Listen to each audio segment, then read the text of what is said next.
please feel free to drop me a comment, and then hopefully we can resolve the issue as soon as possible. So welcome to Career Success in Major Gifts. I'm very excited to present this session today. And what led me to want to do that today has been the case where major gift and fundraising skills in general are very sought after by employers. Yet I also talk to a lot of people in major gifts who are struggling to get into leadership positions, for example, or a lot of people don't really know how to get into major gifts if they don't have frontline fundraising experience already. So this is a session that hopefully will bridge the gap in some of those and explore some ideas as to how you can translate your fundraising success into career success so that you can get promoted. So we'll start by talking a little bit about what it takes to be successful in major gifts and what kind of skills are most sought after by employers. Then we'll talk a little bit about how to transition those and how to manage your career. So a little bit about fundraising strategy and a little bit about career management as well. And I love questions, so feel free to send as many as you'd like. I have left plenty of time at the end of the presentation to answer questions, but if you want to make sure you don't forget your question, feel free to put it in the Q&A box as it comes up, and then I will happily have a look at it throughout the presentation. All right, so we will get going. And if you don't know me already, here's a little bit about me. As I said, my name is Maria. I have an MBA. I'm also a certified fundraising executive. I am the founder and CEO of a fundraising consulting agency called Leapfrog Fundraising. We offer major gift training as well as consulting for charities that are looking to enhance their fundraising results. I'm also a recruiter for talent management, particularly in the nonprofit sector. So I work with a lot of organizations that are looking to hire directors of development or executive directors and any number of other roles in the nonprofit sector. So I have quite a bit of experience in fundraising myself. I've done quite a bit of major gift work. In my last role, I raised over $3 million in 4 months. That included launching a major capital campaign. In my first role as a major gift officer a while back, I took a portfolio that had raised about $80,000 in the previous year and upgraded that to about $250,000 in about 3 months. So I've done a lot of major gifts, and I've handled all kinds of portfolios, anything from dormant ones that hadn't been touched in a few years to ones that had too many people that needed to be solicited in a short period of time, to portfolios that didn't have enough donors and I had to build a pipeline. So I've done all of these kinds of things in fundraising, but I also have trained and mentored hundreds of fundraisers. And I work with a lot of charities on trying to identify what's the best fundraising talent for their needs. So I have a pretty good idea of what employers are looking for and then what it takes to succeed in fundraising itself. So that's me, and here's what we're going to cover today. So we're going to talk a little bit about how to be successful in major gifts and what kind of qualities make for a very good and effective fundraiser. We'll talk about how to leverage those fundraising successes that you're going to have for your career advancement within your current institution. And then we'll talk a little bit about how to move within major gifts, what kind of roles to look for, and then what employers are looking for, particularly when they're looking to hire for leadership positions. And then we'll finish with a little bit of a pandemic talk about how to navigate your career during these times and what the market is currently doing and what to expect next little while. Okay. So why are we talking about major gifts and why is it so important? Well, I think it's really important to recognize the role that major gifts play in the fundraising results of any organization. First off, by far, major gifts is the most cost-effective way to raise funds. From an ROI perspective, regardless of how well paid a fundraiser is, usually the fastest and the best way to raise major gifts from a cost-benefit perspective is with major gifts. So that's the important one. It's also a very reliable way to ensure organizational longevity and secure funding. So major gifts usually allow you not only to get bigger gifts, but also to plan a little bit more into the future, because then you can anticipate results a little more, which will allow you for a little bit of financial security. So you're not really dependent on keeping the lights on based on how the next fundraiser is going to do. You can plan 2-3 years into the future. Endowments is a good example of how that is usually done. And then the other part of this is not every organization is set up to work on major gifts. And those that are usually indicate a mature fundraising practices, and it's usually an operation that major donors are willing to gravitate towards because they know that their money will be well spent and they can anticipate a certain level of engagement from that organization as a major gift donor. So it's important to remember is that not every organization can just raise major gifts because they want to. There's a level of maturity in the operation that needs to happen. Then the other thing to remember about major gifts is that those are the only gifts that allow for transformational growth. So annual giving, event fundraising, or any one of those, I would say, current budgetary spending fundraising activities are important for programming today.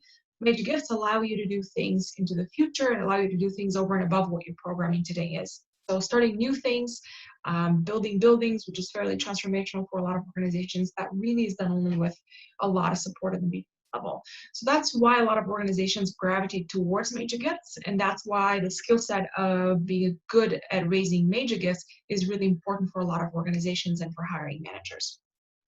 So just to clarify, this is what is not major gifts. And I'm not really talking about amounts here, I'm really talking about channels and how donors are engaged. So any fundraising event, it doesn't matter whether it raises $1 million or $100. The point is any event fundraising activity is not major gifts. That's not what I'm talking about. I'm really talking about engaging individually with donors. Government grants can be very substantial for the organization's capacity to live on from year to year, but that's also not major gifts. Foundation grants kind of can be, but most of the time they're not. Third-party event fundraising can sometimes involve major gift donors, but they are a little bit different. Direct mail, online giving, and then those kinds of workplace campaigns or other corporate giving, like the type of stuff that you can do at the cash register. These are all programs that can raise a lot of money, but they're not major gifts. So we're not talking about those when we're talking about the skill set of being able to raise major gifts. So if you are thinking about getting into major gifts and you're not quite sure how to go about it, here's my word of advice. Really make sure that it is for you. It's I remember before I got into major gifts, I always thought about major gift officers as these like very polished people that had excellent communication skills and were going to cocktail parties and chicken dinners all the time. But the reality of what it takes to raise major gifts is that that's only 10% of the time. The other 90% of the time is very hard work. It's very challenging. It requires you to be able to collaborate and work with a vast amount of people within and outside of the organization. So it's much more complex than just being able to be very extroverted and socialize all the time. If you want to get into major gifts, you really need to have a very good understanding of the philanthropy cycle and how donors make decisions about supporting an organization, particularly at the major gift level. How to engage donors at that level and the mindset that they're in and how they go through the process of decision making is really important if you want to get into major gifts.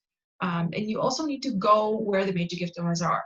If you're currently in a role that does not allow you to be interacting with donors one-on-one all the time, so let's say that you worked in the communications department or on the database or in annual giving, for example. So any part of an operation that still raises money but not necessarily one-to-one from individuals, you need to understand how to interact with those individuals, and you need to put yourself in circumstances and situations where that is a possibility. So one perfect example I can give you for this is, for example, if you were on the communications team and the events team is running a major stewardship event for major donors, for example, find a way to volunteer at that event, find a way to attend that event if possible, so that you can see and understand what interactions are expected to happen in those kinds of events. It's ideal for you to be able to shadow a fellow fundraiser if that's a possibility.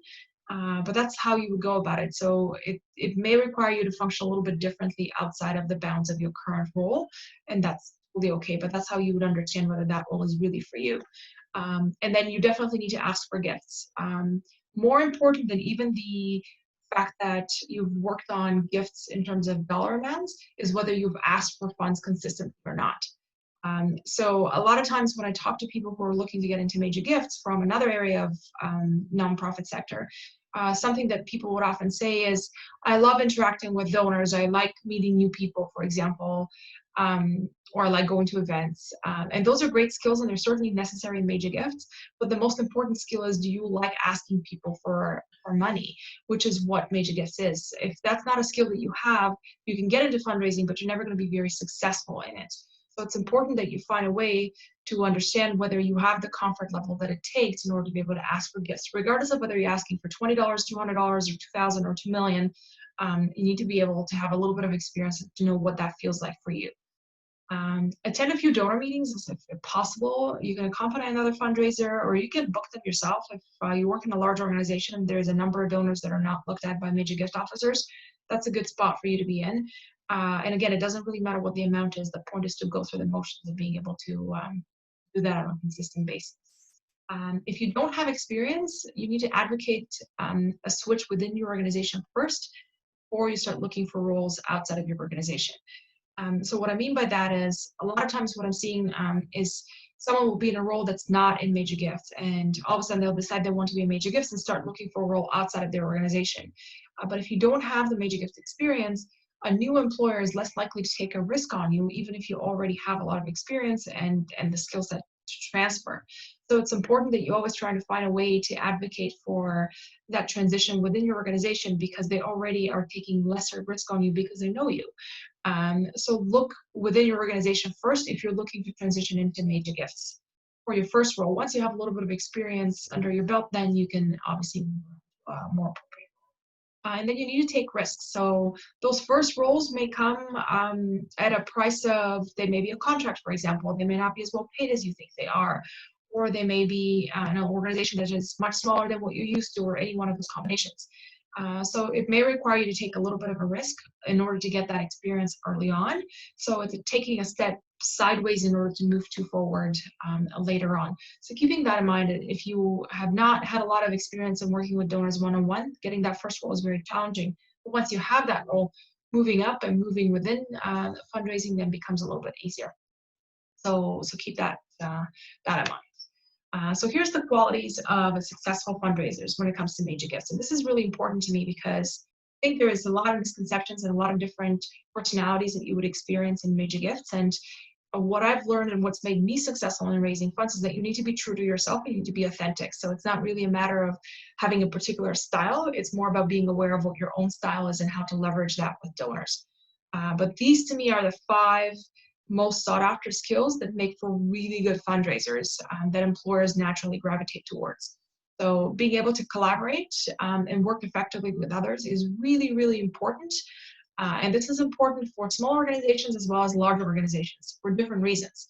So in small organizations, it's really important that you're able to work collaboratively with others, because often the major gift officer is one of very few fundraisers. So they need to be able to understand how to work with people who know nothing about fundraising. And in a small team, that's much more critical, because if you're not working with the finance manager, there's only one finance manager you can work with. So there's not a lot of fallback plans you can have. So it's important that that you can collaborate well with others in a small organization. In a large organization, you still need to be very collaborative and understand how to navigate bureaucracy and how to navigate complexities within an organization. Because what would happen is you would have a lot of donors you could work with in a large organization, but you'll have to do a lot more work internally to make sure that the organization is set up to be able to accomplish what the donor is asking to be accomplished, what they're giving. So that requires a fair bit of collaboration as well. Emotional intelligence and ability to read cues is really, really important. That's probably the one skill that makes for very good fundraisers that's a little bit underrated, really, because traditionally, and what I would refer to a little bit as old school fundraising tends to sort of portray fundraisers as these very jovial, highly extroverted individuals. But that's not really a very effective fundraising skill. I think increasingly what donors really are looking for is a fundraiser that is reliable, they can connect with one-on-one. And in order to be able to do that, emotional intelligence and ability to read social cues is really important. So that's a skill that's very, very important in being effective fundraisers. Some of the best fundraisers I've ever worked with and I've known would consider themselves highly introverted. So keeping that in mind, if you have some time, do some reading on emotional intelligence and active listening, for example. These are very, very important skills to have in fundraising. Any fundraiser who's well organized and able to manage people, projects, and portfolios of donors tend to do quite well. Again, going back to that stereotype of fundraiser being highly extroverted, it is quite possible. Dealing with people one-on-one can be very exhausting, and it's very normal for fundraisers to get wrapped up in the individual stories of donors that they're working with, and sometimes that comes to the detriment of the project that they're working on. So they may not be the best organized people. But the better organized you are, the more effective you are at raising gifts. And I'm yet to meet a highly successful fundraiser who was not able to sort of manage projects well. So that's an important skill to have. Leadership skills and working well with others within the organization is something that there's high price on for employers. So that's another skill that's important. What I mean by leadership skill really is the point where you're able to bridge that gap between what the needs of the organization are internally and what the wants of the donor are externally, and being able to lead those two parties to come together behind a project. That's where leadership skills become really important, because sometimes as the fundraiser, internally you're advocating on behalf of the donor, and then externally you're explaining yourself on behalf of the program staff. So sometimes you have to be that go-between person that can lead both parties on a common path. And then being goal oriented. So fundraising goals are really important. And I would say, one red flag that would always be the case for me, if you're ever applying for a role as a major gift officer, and you get to the point where you're in an interview and you're asked the question of what is the fundraising goal or expectations of the role, and the party on the other side says we don't have fundraising goals, I would be very worried about what that means. And that's not really an organization that I would recommend taking a job lightly. I would do a lot more research on it. Because fundraising goals are really important to demonstrate metrics, to also justify resources sometimes, and for your own benefit to be able to understand whether you're accomplishing progress or not. So being able to gravitate towards roles where there is emphasis on fundraising goals is important skill to have in a fundraiser. Now, on the flip side, here's some qualities of ineffective fundraisers. And I think if you've done a little bit of work or you've known some major gift officers, you may recognize some of those. Hopefully not all of them in the same person. Well, the lone wolf and road warrior mentality, that comes a little bit from like a sales background and like traveling salesperson portrayal of what fundraising could be like. But oftentimes, what would happen is you would have a fundraiser that's so focused externally on working with their donors that they don't spend any time working with their colleagues or within the organization unless they need something from them. And so that's very typical, and then they tend to go rogue sometimes. And that tends to not work very well anymore. And I don't think it ever did. But beware, that's a mentality that is not helpful in fundraising. Lack of authenticity and larger than life personality, I think that's really important to keep in mind. Sometimes as fundraisers, you may feel the pressure to perform or to sort of always put on like this kind of a jovial personality and sense of humor, because you feel like you have to entertain people because you meet a lot of donors in social settings. That's not the case. Donors prefer authenticity more than anything else. So if you're real with them, whatever your personality is, much better off, because the ones you're going to be able to connect with are going to be the ones that are really going to have a strong relationship with you. Donors don't really give to organizations just because they like the fundraiser there. There's a lot more to it than goes to it. So don't worry too much about being likable by any kind of personality out there. You need to be true to yourself. And that lack of personal integrity and understanding of the organization's values is really important. And we're seeing this more and more. There's a lot of currently sort of looking under the microscope of any kind of organization, but every once in a while, particularly in fundraising practices or nonprofit world, a scandal would come up that would make everybody evaluate the practices of any fundraising organization. And then that's where integrity is really important, because increasingly every organization is running the risk of being on the front page of a newspaper for some reason. So where that becomes an issue usually is where occasionally as a major gift officer, you would encounter those situations and stories where a donor would ask you to do something that may not be in the best interest of your organization. And that can take any shape or form. So it's important that you have that personal integrity and you have the ability to walk away from a gift if you don't think that it's the right one, and you're able to navigate those conversations with sensitivity, because sometimes donors don't even know how fundraising works many times. So that's one to keep in mind. And then one quality that sort of, this is where the organizational qualities become really important, is donors that are so focused on few individual donors that are unable to move through the prospect pipeline with anybody else. So that could be because they really like the donor. That could be because the donor has a lot of capacity and they're thinking, oh my God, if I can just work on that $1 million gift, that's going to reach my goal. And that comes to the detriment of everybody else in their portfolio and their pipeline for the following year, even if they were successful in the first place, ends up being very sparse. So it's important that as a fundraiser, you're able to balance your efforts and you understand when to spend time with donors and how much time you're spending with some donors versus others. So, and then enlisting, like the number one complaint that I hear from fundraisers, and that's the number one complaint I also hear from hiring managers, is that endless list of excuses as to why they're not able to go through having meetings with their donors. And I understand both sides, and I think both sides are right. But that being said, you need to be effective at booking meetings and going on meetings with donors all the time. And if you are not able to do that for whatever reason on a consistent basis, and you would rather just list excuses than address them and figure out a system that would work for you, that would make you for a very ineffective fundraiser. So those are some of the pain points that I'm seeing in personality.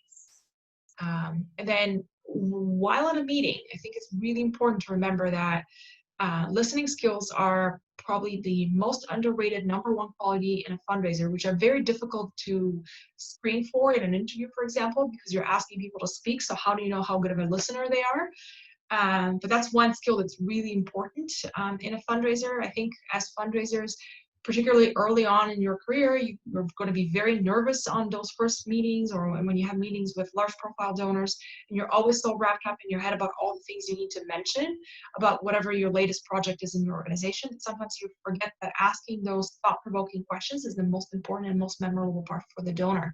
So being able to listen well and ask the right questions is really, really important. In a lot of the donor meetings that I've been to, it's usually those 2-3 questions, maximum of 3, I would say, that you get to ask a donor. Their responses are the most important part about the meeting. Everything else, the weather talk and socializing, gabbing and whatnot that happens is inconsequential, for both parties, by the way. So it's important to know when to ask those questions and how to listen for the right answers. And that paying attention to group dynamics and additional information that may be disclosed is really important. It oftentimes, when you go to a donor meeting and you come back to the office and you're trying to figure out what to do next, everybody sort of is so wrapped up in what happens that it's impossible to remember everything that happened in the meeting. But knowing what to listen for and what to pay attention to and what to remember is really important. And that sometimes differentiates the very good fundraisers from those that may not be as effective, because what would happen is you didn't quite understand what was going on in the meeting, and you didn't know what kind of questions to ask in order to get the information you need in order to determine next steps, then you just end up having to repeat that meeting 3 months from now, and you're not able to move that relationship forward. And that's where identifying those concrete outcomes and next steps is really important for meetings, and understanding how strategy works for cultivating donors is an important one when it comes to how to behave in donor meetings. And then follow through on promises. That's probably the easiest thing for people to do, and that's usually where everybody falls through a lot of times. Is sometimes donors will test you. You would go in a meeting and they'll ask you for something that they may not have received or they're interested in, and it's very easy to promise and say, yes, absolutely, I'll get back to you on this, and then just never do. Or 5 things happen in the office that distract you, or the information is tough to track down, and then it sort of falls. I've had experiences. I've worked in large organizations where I would have been like the third fundraiser meeting with someone, and I've had donors who, over the course of 5 years, would ask the exact same question from every fundraiser, and no one would ever get back to them. So they do remember those kinds of things. I've also had situations where a donor would voice a concern. I had that situation with a large donor who had named, I think, a school or a department in one of the faculties that I was working in, and 4 or 5 years later, they didn't feel like they had enough updates from the school and what they were doing. They thought that they've been well reported on how their endowment is doing and sort of the financials, so in other words, what the stewardship office has been doing, but they didn't feel like they knew a lot about how the program has been progressing in the last few years. And for me, that was okay, I need to do something about this. So what happened in that particular situation is that 3 months later, when that donor came to campus on another occasion, we were able to present them with a 10-page report on everything that had happened in the school from the time they made a donation up until now, with sort of bragging points and everything else. And the donor was just amazed by the fact that we paid attention and follow through on a promise that we have made. So that, I think, scored a lot of points in their confidence in investing in the school in the future. So those are the types of follow-throughs that you may need. Maybe not as grand, sometimes they may be a little bit smaller, but those small gestures really make a difference when donors know that you remember what they said. And in order to remember what they said, you need to be a good listener. Okay, So the gift pyramid, I think, is important to keep in mind. These numbers are not set in stone. They can vary a lot from organization to organization. But for your personal development, I think it's important for you to know where your comfort level is and where your experience has been. Most of the time, for the vast majority of organizations, major gifts tends to sort of be a threshold of under 10,000 or under 25,000 for the most part. These are considered gifts that are a little bit on the low end. They may not be that low for the donors that you're working with, and they may still be just as complex as a $150,000 gift, but sometimes that's an indicator of the maturity of the organization that you were working with in terms of what kind of donors it was engaging in, what kind of projects and visions it had behind the gifts that they were giving. Usually when you get to the $100,000 stage, that's where you're really talking about major gifts. And that's where that skill set of being able to work on 6- and 7-figure gifts is very, very sought after. And currently, there's a lot of a big talent shortage for fundraisers with that skill set across North America, I would say. So that's the skill to aim for. And the difference sometimes is not necessarily in just the gift, because some of the easiest gifts I've worked on have been 6 figures, and some of the most complex gifts I've worked on have been $5,000. The difference is more about the types of people that you are used to dealing with. Because when you're working with gifts of $100,000 or more, sometimes you're working with people who have a lot of experience in engaging with organizations philanthropically. And they may be a little bit more high profile, they may be first-time donors, but with large capacity. Those individuals may be very different than when you're dealing with $5,000 or $10,000 gifts, where those are gifts that the donor may be doing this once every 5 or 10 years, and it's sort of very highly personalized, so it does not require a very systematic way of engagement, for example. So keeping that in mind, and then $1 million plus gifts, obviously that's the cream of the crop, and if you are able to work on those kinds of gifts, that usually indicates a lot of stars need to align internally for you to be able to work on those kinds of gifts and select a few people in terms of donors that you can be engaging with. So when you go to interview or throughout your career, you want to keep track of what kind of gifts are you working on. Are you working on 5-figure gifts? Are you fairly comfortable with 50 or 60 or $100,000 gift? Have you gotten a $500,000 gift? Have you worked on $1 million proposal? These are things to keep in mind, because they're going to become very important when you start applying for roles elsewhere. So here's the 3 donor stories to have. I think I can almost guarantee with a certainty that if you were to ever interview for a major gift role, regardless of whether you are a major gift officer now and you're just looking to switch organizations, or it will be the first one, these are the 3 stories that you need to have, because they will inevitably come up in every interview you'll ever do. The most complex gift you've ever worked on, and when I mean complexity, I really mean something that doesn't necessarily need to be an amount. It could be that the donor was upset and you need to turn it around. It could be that there were multiple parties involved. It could be that there was a tricky situation. It could be a complex giving vehicle that someone was trying to use. So complexity can take many shapes and forms. A donor you've cultivated through the entire solicitation cycle and beyond is really important. And oh my God, if you can tell a story where you've gotten someone to go from being identified as a potential donor, through making their first gift, through making a second gift that's a major gift. That's the type of stories that are really important to tell, because they tell a potential employer that you understand the philanthropy cycle and you understand how to carry a relationship on beyond cultivation. So really important to have that story in mind. Again, gift amount is not that important. And then the largest gift you've ever secured, and group work doesn't count. I think I'm seeing a lot of this happening lately, where obviously gifts sometimes can take quite a few people to be involved in. So being part of a team of fundraisers that worked on $1 million gift is not the same as having led the strategy for that gift. So it's okay to have a few people that work on a gift, but it's important that you also identify what your role on the team was, because that will indicate how comfortable you are leading the strategy for gifts of this size. So don't be pressured to list the largest gift you've ever been involved in. If you weren't the lead on it, you're better off listing a smaller gift that's still impressive that you were the lead on, because you can talk a little bit about how you own that strategy. That's the important. Okay, and then if you want to get promoted within major gifts, so I think this is important to keep in mind, particularly within your organization. In general, aim for moves after 3 years or more. We all know that there's a retention issue in fundraising, particularly among major gift officers. We're seeing people move around after. I've seen that 9 months, 12 months, 18 months is like the industry average at this point. But really 24 months and beyond in a major gift role is really, really important, because we know that a major gift takes about 18 months to develop and solicit. So if you've been in a role for less time than that, then you're not able to see donors through the entire philanthropy cycle. And that is what sometimes can be an issue with fundraisers who are just not able to develop the skills that you need in order to be able to carry relationships beyond that first gift or halfway through the cycle.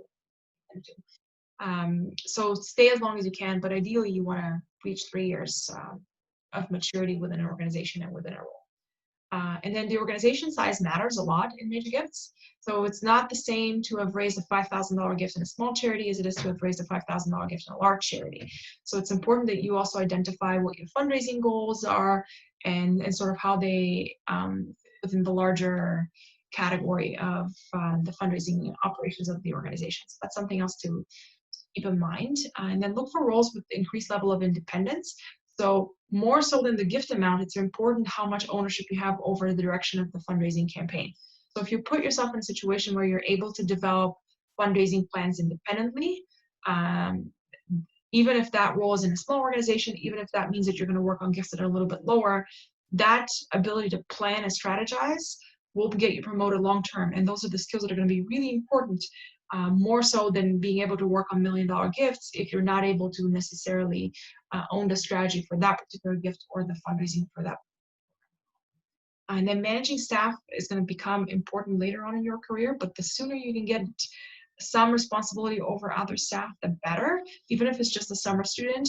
But the more you consistently you do that, the easier it's going to be to get promoted. The number one roadblock I see with major gift officers moving into director level position, for example, is not having had experience in managing staff.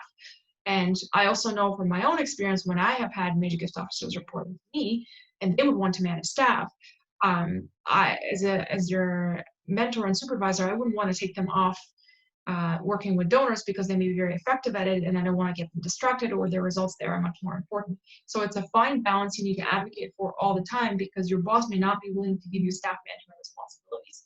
So you're going to have to go with some short-term projects early on, and you're probably going to have to work twice as hard to maintain your fundraising momentum and staff management momentum at the same time early on. That can be a very tricky balance to achieve. So if you're thinking about moving within leadership roles, and this I think is really what we're here to talk about today. Well, usually if you have success consistently with major gifts, you will get promoted. If you have good management and collaboration skills, you will keep that will keep you promoted. Otherwise, you may end up in a very senior role if you don't have good management and collaboration skills and leadership skills. That may be where you stay and you're not going to be able to move on to further roles, or it may not work out for you and you have to take a step back. Professional reputation matters a lot because leadership roles are a lot fewer than major gift roles, for example. So the further up you go in your career, the more your reputation is going to matter because everybody at that level is going to know you. So it is ideally the case, and I've certainly experienced this in my career and as a recruiter, is that oftentimes it is, you can meet people and interview with the same group of people in different organizations. So that reputation is going to precede you. So it's important to keep that in mind. And fundraising versus staff management is very hard to balance. And I think as an industry, this is where we struggle the most, is when we put so much emphasis on fundraising skills that when we promote good fundraisers into leadership roles, we don't give them enough time and space in order for them to work on their management skills, and they end up badly managing other staff, which just causes burnout and turnover and a whole bunch of other issues that I can quote. So being able to understand how to work on those two skills and balance them in parallel is going to be really important for your longevity long-term in your career. So before we end up talking a little bit about how to get those director and executive director level roles, I think I want to set the stage a little bit.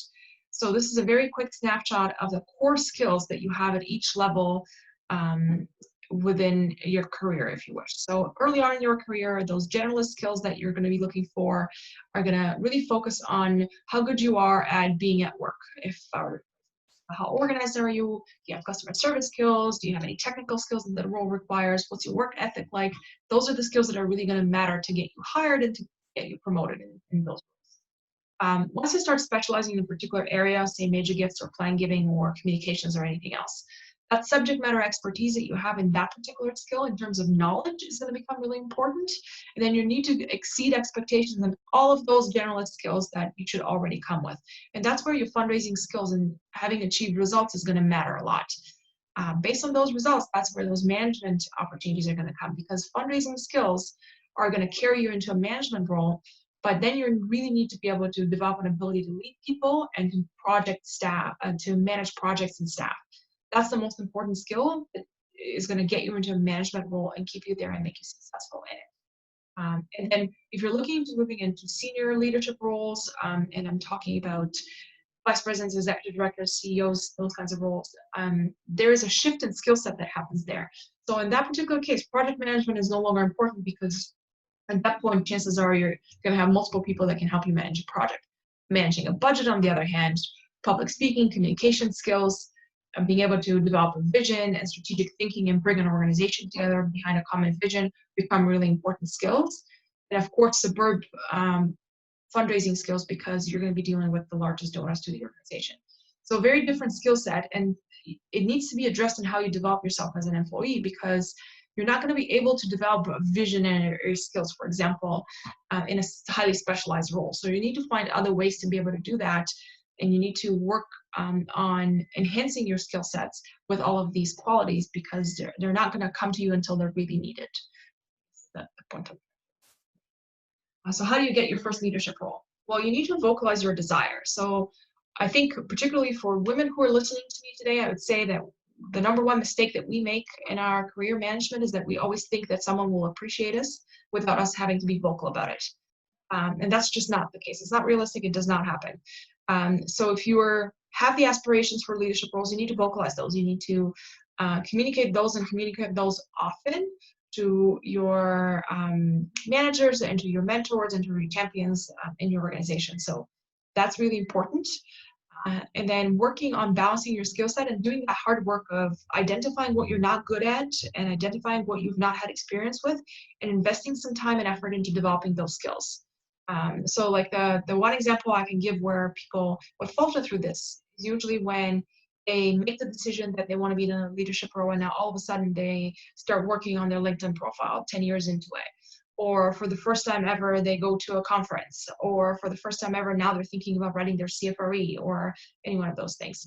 This is work that you need to do at every step of your career, and the sooner you start, the better, because then you'll get this understanding of how to develop those skills, and then you have time to enhance them as well. So I would strongly suggest executive coaching. It's been very helpful to me. 360 feedback, or those kinds of all-round feedback that you can get about your management and personality styles, are really important too. Any sort of more focused management programs, particularly around strategic thinking or budget, for example, are the two skills that are really important. So work on those, and keep learning, because those are the skills that are needed in order for you to be able to transition into leadership. And then you need to advocate for title and staff management responsibilities as early in your career as you can. Think of it this way: title does not cost your organization any money. So if they're looking to keep you, and if you perform well, then it's something that you can easily advocate for. Obviously, there's always equity issues and organizational challenges that sometimes may be preventing you from getting the title that you want. But getting the title that is really important, because it speaks volumes to the people you work with, both externally in terms of donors, and then when you start applying for other roles. And then staff management responsibilities we already covered, so I'm not going to go into. Then working with senior level volunteers is really important if you're looking to work on leadership roles. And they can be senior level volunteers, but you don't have to work with them in a specific capacity. So, for example, number one quality that everyone wants out of an executive director is someone who has reported into a board of directors. But unless you're the executive director, you don't report to the board of directors. So how do you get around this, right? That's where creating special committees might be helpful, because you're still going to be working with members of the board of directors, but not necessarily in their capacity of reporting directly. That's one way of going about it, or individual projects that you can work with senior level volunteers that have that kind of track record, I think is really important, because that's a good skill to have that will get you promoted long term. Then know when to stay and when to switch organizations. This is really, really important. Loyalty is highly sought after in our sector. So staying as long as you can is really important, but also knowing when it's time to move on, because you're not going to get the same opportunities in the organization that you're currently in, is also important. And I'll tell you what is not a reason for you to move on. The fact that you don't like your boss, for example, or the fact that you're having a hard time reaching your fundraising goals is another. These are not reasons as to why you need to be looking for a job, although lots of people do and still get hired. But those are the challenges you want to figure out a way how to overcome that you can speak to in interviews later on. What are good reasons for you to want to look for another job is when you stop learning and you know there will be no opportunities for career advancement because you vocalize your desire and you've been told that will not be possible. It's when there are issues within the organization that are putting your integrity as a fundraiser at risk. These are the times when you want to be looking for to move on to another organization. And then you need to learn how to market yourself. You need to take credit where credit is due. And I think we tend to do this quite a bit, where we fall into the we as the organization, or we on my team worked on a gift, for example. But it's really important that you think about how you phrase that, whether it really was a group effort or whether you led a team to accomplish something. So careful how you express yourself in order to really drive in the point of whether you're taking credit for a role. And they stay current with your skills. This is really important. What I'm seeing a lot that happens, and if you've ever worked in annual giving, you probably noticed this, is as you move on in your career and you work on major gifts and you get to a director development role, for example, all of a sudden now you have to manage a whole bunch of people who are not in major gifts. So for example, the annual fund team. And now all of a sudden you're asked to lead the direction of a team in an area that you don't have any current expertise in, because the last time you worked on annual gifts may have been 10 years earlier in your career. And then so the annual fund team gets very frustrated because they're having to educate you on annual giving ideas, or you're coming to them with ideas that were relevant 10 years ago. And then that becomes a point of friction for everyone. So it's important that you stay current with your skill and you work not only on depth in terms of major gifts, but also breadth, and you sort of stay on top of current trends in all kinds of different areas in fundraising, because you never know where you're going to need that skill set again. The other thing I've also noticed is that sometimes if you're interviewing for a role where the fundraising manager is not very experienced or not very comfortable with a particular area, or if you're getting interviewed by a board and the board is very fond of their golf tournament, for example, they're going to keep asking questions about how you're going to improve that one program, which may not even be your expertise, or it may not even be their most important program, but it may be top of mind, and they're going to be looking for someone to solve that problem for them. So having a good understanding and expertise in all kinds of areas is really important, keeping them current as well.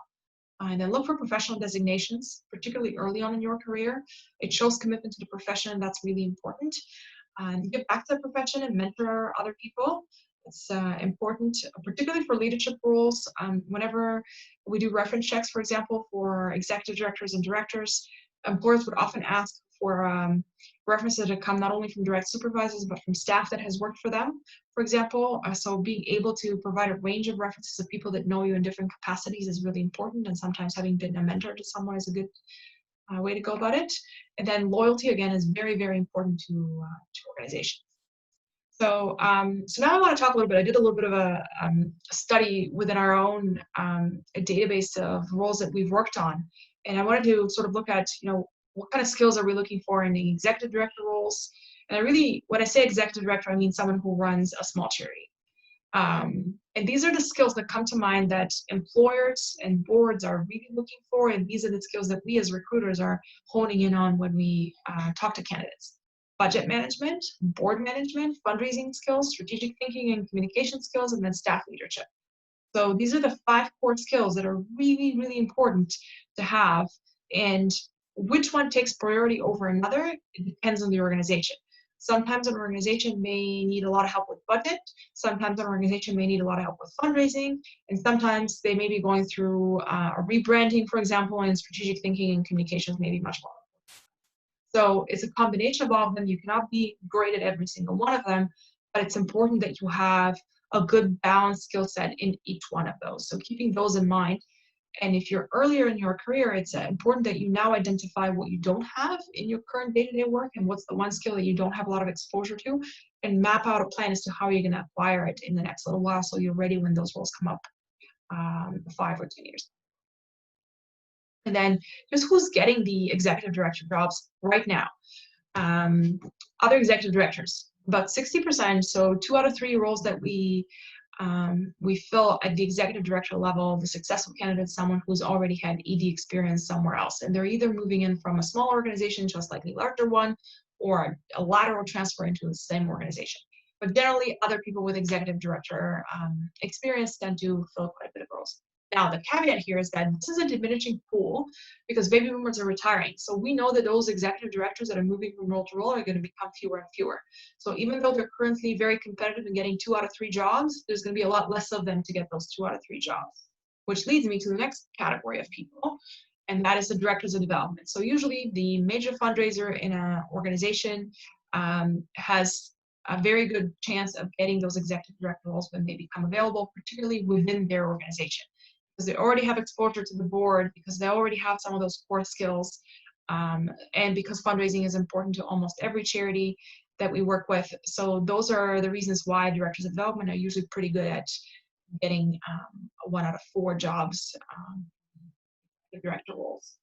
Now, this is a growing pool because there's a lot of people and a lot of organizations who are currently doing major gift work. So there's a lot of directors of development coming up. So in 5 or 10 years, there's going to be a lot of directors of development who are going to be ready to be executive directors. So even though those baby boomers are going to retire and there'll be a talent shortage for EDs, there's going to be a lot of DODs that are going to look into getting into executive director roles. So it's important that you, if you're one of those people, that you work on those perfect complemented skill sets early on, because you're going to need to be competitive among people with very similar backgrounds. And then executive directors from corporate or government relations sector or anything else that's not fundraising get 1 out of 10 jobs. The skill sets are very transferable, but as we know, the nonprofit sector tends to hire from within much more than from outside. So it's rare that it happens that someone from a corporate sector at the senior level roles are going to get into those roles. Although I would say they have a better chance of getting an executive director role than getting a major gift role if they've never worked in major gifts. So that's another category that sometimes gets executive director roles. And then directors of administration, communications, or any one of those other ancillary functions in a charity rarely get an opportunity to become the ED. Usually their opportunities come if they get into a blended role where they're working on administration and development, or communications and development, and then they'll have a better chance. But those are roles that don't often get an opportunity to run an organization. And mainly it's because they don't often have the fundraising skills, which is very sought after. So that's all to say, stick to major gifts, because this is probably the shortest path you have into leadership roles. If you're in one of those administration or communication fields or anything else, think about how to diversify your experiences in order for you to have those core skills as well. Okay, and so if you're in this category today and you're trying to figure out how to navigate your career during COVID-19, this is what's going on currently. So yes, there have been a lot of layoffs in organizations, and a lot of the time that's been those generalists and specialist roles. So there's a lot of those kinds of people in the market, particularly in events. Corporate partnerships is another group, a lot of administrative coordinators. These kinds of roles there's quite a few people on the market right now for very few opportunities, as organizations are trying to figure out how to adjust their operations next, I would say. There's a shortage of major gift fundraisers and executive directors still. It continues to be the case. It will continue to be the case for quite a bit of time. So that's still, and that's, by the way, one group that did not get laid off as heavily as some of the other categories that I was. So I think there will be a cautious recovery over the next 6 months. Depending on how things go, I do anticipate that the market will bounce back. It already is. There's a lot more hiring now than it was 2 months ago, and I anticipate that will be the case 2 months from now as well. But currently, the only roles that are on the market are for directors of development and executive directors. So there's very few other kinds of roles, but as things progress in the right direction, hopefully that will change in the next 6 to 12 months. Okay, and if you have been laid off, I talked to people almost daily that find themselves in this category. It's really important that you learn new skills. Things are moving very fast right now, and things that no one thought were important to an organization are now all of a sudden very important. Think of virtual events. So staying current, there's a lot of learning opportunities out there, so take advantage of some of them, but staying current with what's going on and on top of those trends in the organization are going to be really important, because who knows what life would look like 6 months from now. And that could be an entirely new skill set that is now being sought after. Continue to network, particularly virtually. There is opportunities to network with people. You don't always need to go off for coffee. You could also have a phone call. You can also have a Zoom chat with someone. So explore those opportunities as much as possible, because now is the time for you to do your due diligence with researching potential employers, and how they're reacting to COVID will tell you a lot about the type of organizations they are. There have been organizations that had sort of knee-jerk reaction and just laid off everybody across the board. There have been others who've tried to stay on as long as possible, and then there's others who've done all kinds of things in between. And knowing sort of how they are adapting and how quick they are to adapt will tell you a lot about the organizational culture. So doing a little bit of research on that is going to be important. And I would say work on balancing your career moves versus career transitions. What I mean by that is, it's one thing for you to look for roles that are exactly like the role you've had, or something similar and slightly promotional if you wish. It's another thing for you to want to go into a completely different field. Now is probably not the time for you to want to go into a completely different field, unless you're willing to take a step back, unless you're willing to do a lot more learning and you have a lot of time that you can dedicate to this. And by a lot of time, I mean almost a year, because it's going to be very difficult, mainly because there's going to be a lot more people on the market with that skill set that you're trying to transition to, so you're not as competitive. And also there's a lot fewer opportunities. Keeping that in mind. And then connect with recruiters like me. So if you're on the market for a role, I sometimes have things very timely when someone contacts me and says that they're looking for a new challenge. And sometimes it could be 3 or 6 months down the road, but you just never know. So it's important that people like me know who you are, and we have those initial conversations so that I know the type of roles that you're looking for, and then I'm able to keep you in mind when they come up. And they do come up sometimes sooner than one would think. So if you're planning a career move already and now you're sort of stuck and you're not quite sure whether you should continue or not, I would say proceed with caution. So here's why. One of the groups that got laid off the soonest when COVID hit was the group of new hires, because severance packages for those were very low, because if they'd been in the organization between 6 to 12 months, it didn't cost a lot of money for the organization to lay them off, put them on furlough, or close the role entirely. So if you're going to move into another role in another organization, you're taking a risk. So it's important that you keep that in mind. If you're going to make that jump, really make sure that you research that cultural fit and the organizational health to make sure that you're not overexposed there. And then you need to adjust your recruitment and onboarding expectations. Things are moving a lot slower than normally, and everyone is trying to figure it out. And the people who are in charge of recruitment and onboarding are also the people who are in charge of health and safety. So they're very distracted with a whole bunch of other things happening too. So things are just not going to move the same way that you would expect. So you need to be a lot more patient than normally. And I understand patience is not even my strength. And I've seen quite a few roles that have taken months and months to fill because there just simply hasn't been the frame of mind to be able to dedicate time to it. So I want to mention a learning opportunity if you're looking to stay current with your skill set. I think this one is really important. I have launched a virtual donor cultivation micro course that will take you through sort of understanding how to change your frame of mind and how to develop programming to engage with your major gift donors virtually, because we know that that's going to be the case for a while now.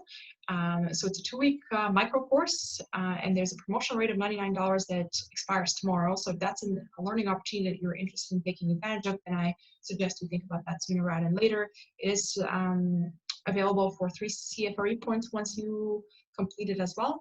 So it would be a good opportunity, and all of the learning opportunities that I offer always come with individual one-on-one coaching sessions. So it gives you an opportunity to sort of contextualize things that you learn and maybe talk a little more about how you can be successful in your particulars. And then connect with me in any way that you think is comfortable for you. I'm always available on social media. I'm always available over email as well. So however you've signed up for this website is probably how you found me. So feel free to stay in touch with me. And now I'm going to open the floor to questions. So feel free to use the Q&A box, and I'm going to check it from time to time to make sure that answer all of them. The one question that comes up for me often is around CFRE, and should you have it and should you not? And my take on CFRE, there's pluses and minuses to everything. I have my CFRE. I found it very beneficial and helpful in my career. I would say that it's becoming almost the norm for a lot of roles, particularly for fundraisers early on in their career. And early on, I mean within the first 5 or 10 years of your fund career. So if you're in that space, and particularly if you've transitioned from another industry or you don't have a lot of depth in any particular area because you've moved around quite a few, having your CFRE helps. If you, however, have been in your career for 20 years and you've already worked on $1 million gifts, having a CFRE or not is not going to make a big difference. So it just all depends on where you are, but it does indicate a level of commitment. The profession does also indicate a level of commitment to your professional development, which is really important to hiring managers sometimes.